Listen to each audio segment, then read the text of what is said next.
Setelah dilahirkan secara sesar pada 17 Januari 2016 lalu, Riga Sadiwa Sakti Rabani kini telah berumur 6 bulan 2 minggu. Pastinya telah banyak perkembangan baru yang dapat ditemukan dari putra sulung artis Revalina S. Temat ini. Seperti diakui sendiri oleh artis yang pada 26 November nanti akan berusia 31 tahun itu. Ya, alhamdulillah makannya pintar.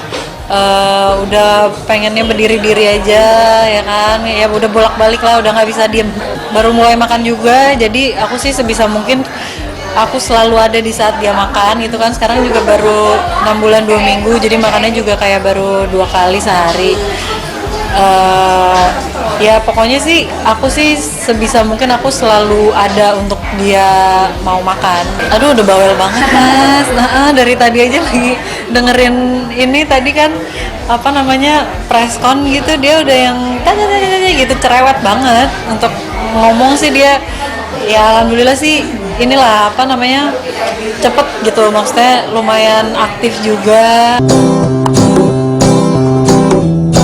Pasca istirahat untuk menjalani proses persalinan dan mengasuh anak, Reva pelan-pelan mulai kembali lagi menjalani syuting.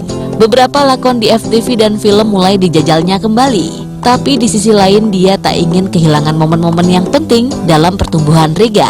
Oleh karena itu Reva akan selalu membawa buah hatinya ke tempat kerja. Dan itu pun setelah mendapat restu dari sang suami Randy Aditya.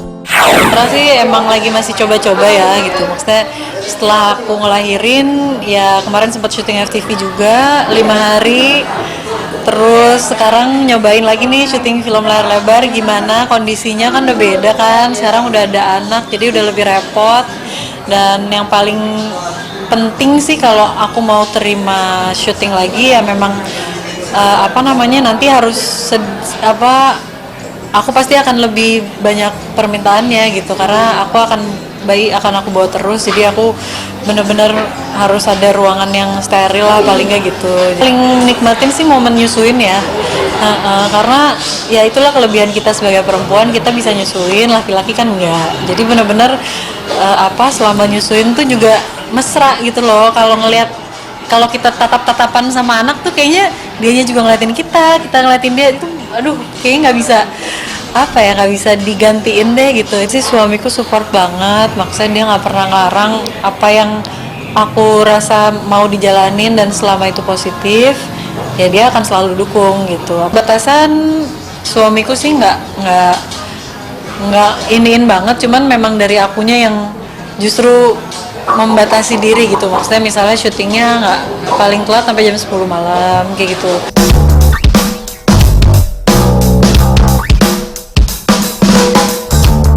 Dan untuk urusan mengasuh anak, Reva mengaku sebisa mungkin bersikap luas. Dia tidak ingin terlalu memaksa anak untuk mengikuti kehendak orang tuanya yang dikhawatirkan akan menimbulkan trauma. Begitu pula soal baby blues yang kerap menghinggapi ibu-ibu muda pasca melahirkan. Reva mengaku tidak punya tips khusus untuk menghadapi hal tersebut. Reva hanya mencoba bersikap santai, apalagi adanya dukungan keluarga yang solid.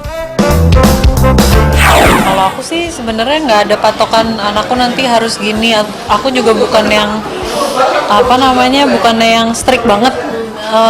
Ada kan yang kayak misalnya udah 6 bulan nih anak udah harus bisa makan sendiri gitu. Aku sih enggak sih, maksudnya aku lebih santai, aku lebih ngikutin anaknya maunya gimana, karena takutnya kalau dipaksa juga dia jadi trauma, dia jadi nggak mau sama sekali. Itu yang aku hindarin.